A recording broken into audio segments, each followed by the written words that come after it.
Everybody, welcome back. Thanks for coming. I'm changing it up. I'm still going to talk about movies, but I had an idea. I just want to put movies to a simple test. Does this movie still work? And you know the old saying, hindsight is always 20/20, and since 2020 will be remembered as quite a year, I thought we'd take a look at films through the lens of our ever-changing, rapidly evolving society.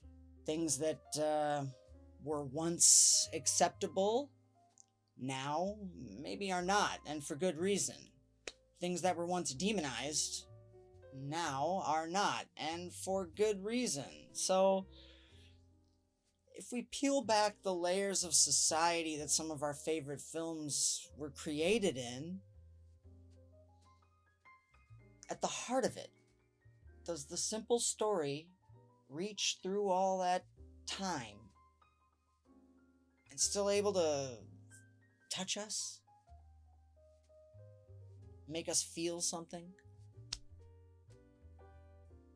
I don't know. Let's take a gander.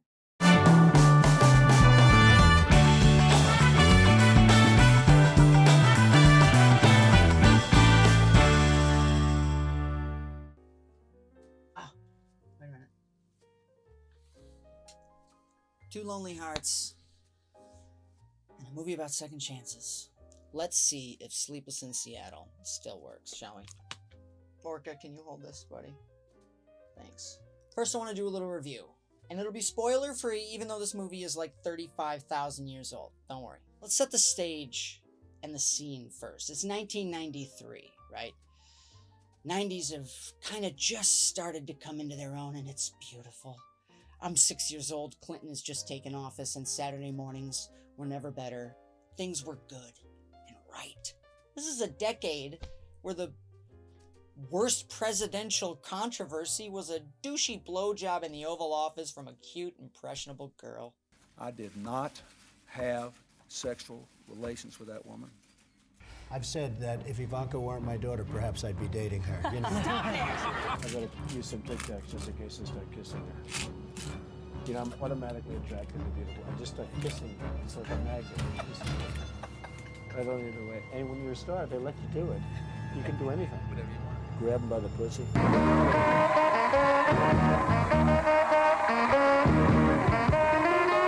But I digress. Writer-director Nora Ephron is going to release her new movie Sleepless in Seattle on June 25th. A mere 3 weeks from a little movie you may have heard of. A little indie darling, Jurassic Park.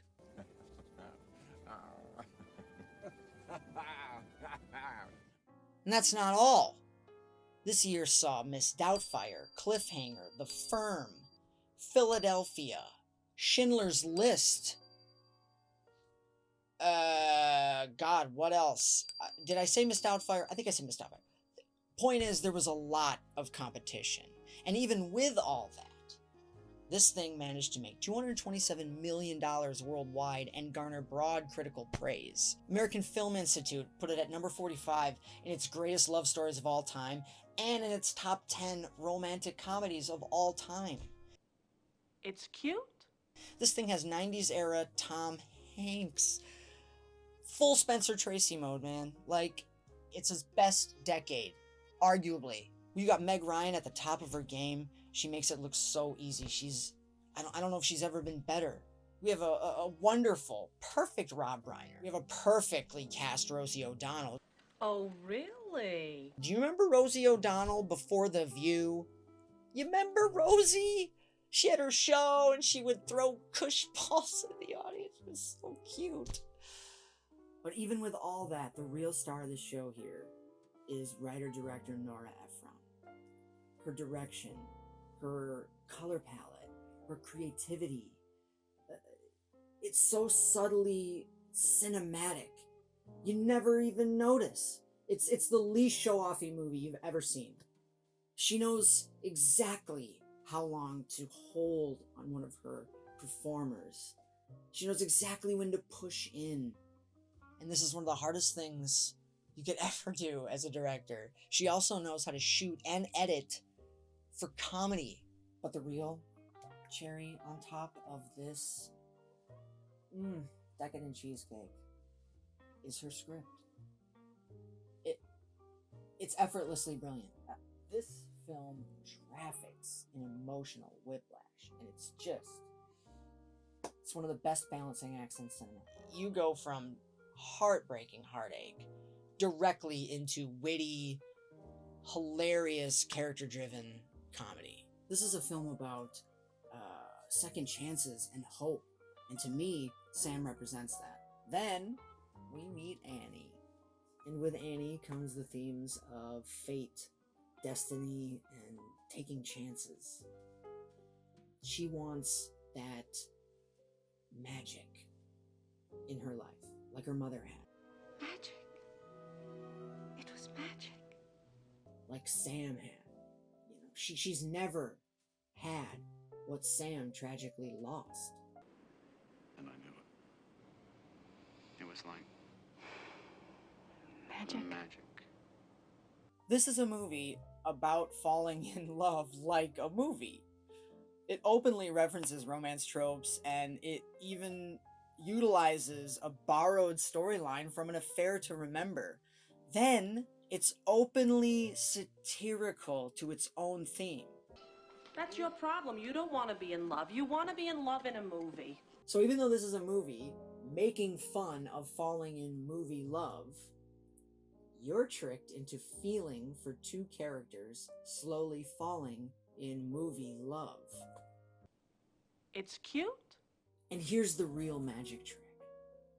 Nora Ephron does this without our two lead characters ever meeting.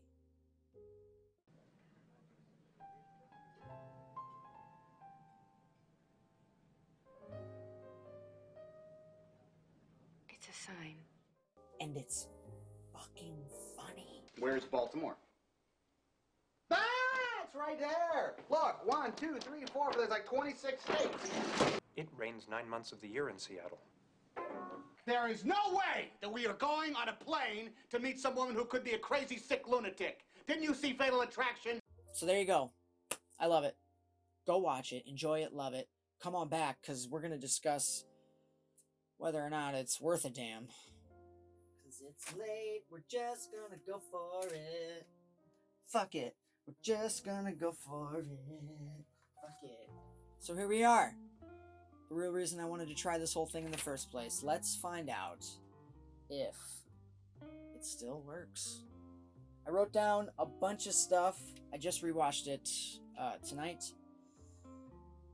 And like a true millennial, I went through and wrote down things that triggered me.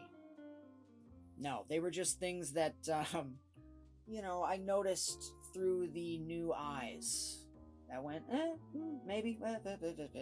Could be good, could be bad, but let's start, because it's fucking late. It's so late. First and foremost, Nora Ephron, uber points, way ahead of its time. Writer and director. Boom.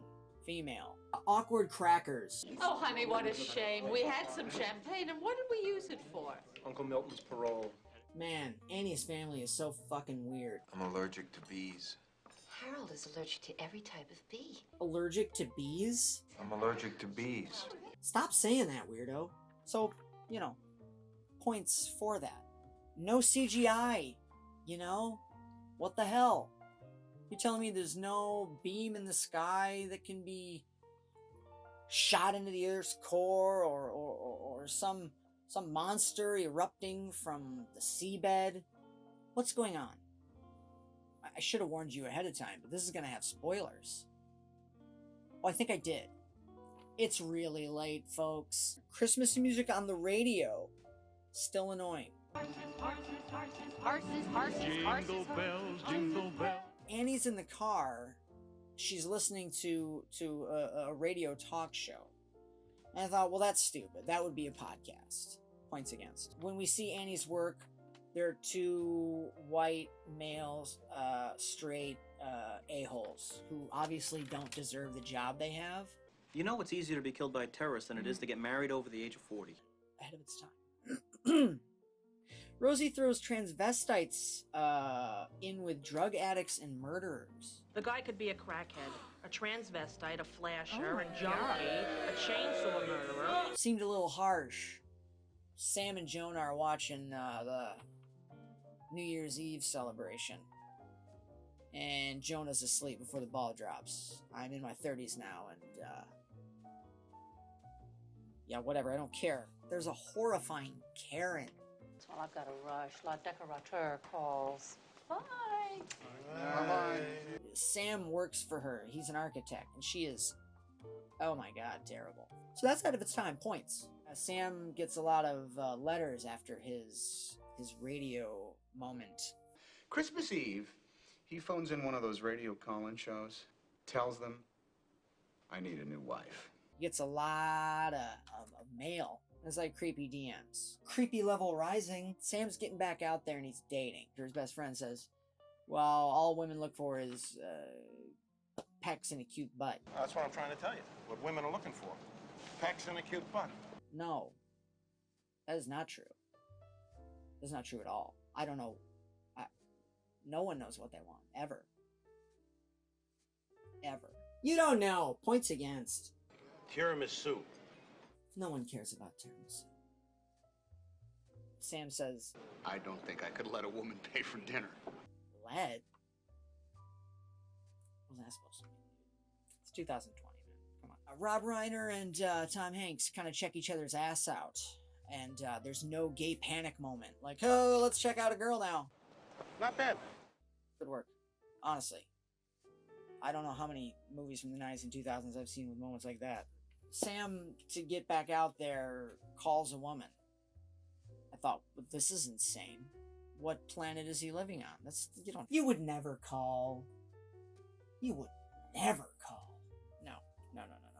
Text, DM, TikTok, Snapchat, all that other shit. Points again, she's using a typewriter to write a letter? Ridiculous. Oh yeah, she's looking him up. No Google? Talking to a crush online, though. Totally ahead of its time. Are you kidding me? Points. Tom Hanks rocking a killer dad look in one of these scenes. Just thought I'd comment on it. Oh yeah, she hires a PI. That's too much. She has a long string of stalking, okay? She starts with taking a company flight all the way to Seattle on a romantic whim to meet Sam. Creepy level is rising. And then kind of even stalks him at a beach for a while. Stalky. One of the characters also tries to make everything into an acronym. It's YOH. What's that? Your only hope. It's about a handhold. It sounds cheesy just saying it in these terrible, terrible times. Is that out of touch? Maybe we are. Big things like diversity, nah, it's a bunch of crackers. Again, this film is so good and this story is so solid that it doesn't matter. Anyone, anywhere, can feel something from this story. But it is a bunch of white people. Representation? Ooh. No, more points against. Straight, boring, but I know. But what are you gonna do? Straight people fall in love as well. I don't know what to tell you. Heteros, am I right? Jesus Christ. So, final verdict. Does it work? Hell yeah, it works. Yeah! It better.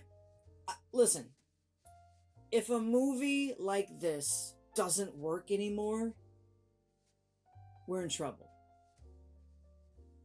As far as I'm concerned, this movie has to work still, or we don't know what love is. I think a story where two people meet and fall in love with each other without ever meeting is scary relevant. And it's hopeful. And by God, right now, any damn thing that gives me hope is relevant. A movie like this is practically needed in a society that we've created, because it reminds us what the hell is important. And it's as simple as that. So yeah, it works like a charm. Oh God, I love that movie. Thanks so much for watching and sticking with me on this little idea of mine. Listen, I need help. If you guys have any movie ideas or suggestions that we can reanalyze through 2020 goggles, let me know. I could use the help. I'm always looking for new movies to watch anyway, so. And just remember, 2020 will one day end. I know it doesn't feel like it, but I swear. See you guys.